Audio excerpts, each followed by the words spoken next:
গাজায় যুদ্ধাপরাধের অভিযোগে আন্তর্জাতিক অপরাধ আদালত যে গ্রেফতারি পরোয়ানা জারি করেছে ইসরায়েলি প্রধানমন্ত্রী বেনিয়ামিন নেতানিয়াহুর বিরুদ্ধে, তবুও তাকে যুদ্ধবীর আখ্যা দিয়েছেন মার্কিন প্রেসিডেন্ট ডোনাল্ড ট্রাম্প।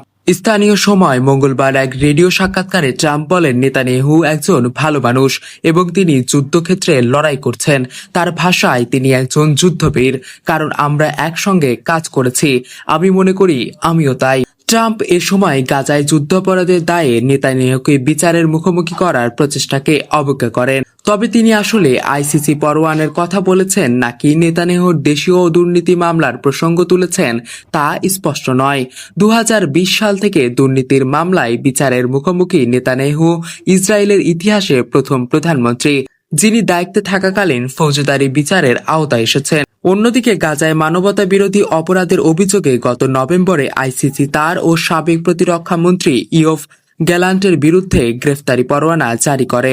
গাজায় চলমান আগ্রাসনে ভয়াবহ মানবিক বিপর্যয় দেখা দিয়েছে।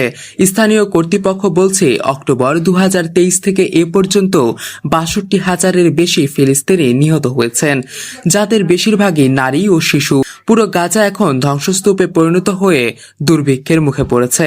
সাক্ষাৎকারে ট্রাম্প আরও দাবি করেন, হামাসের সঙ্গে আলোচনায় ইসরায়েলি জিম্মিদের মুক্ত করতে তিনি গুরুত্বপূর্ণ ভূমিকা রেখেছিলেন।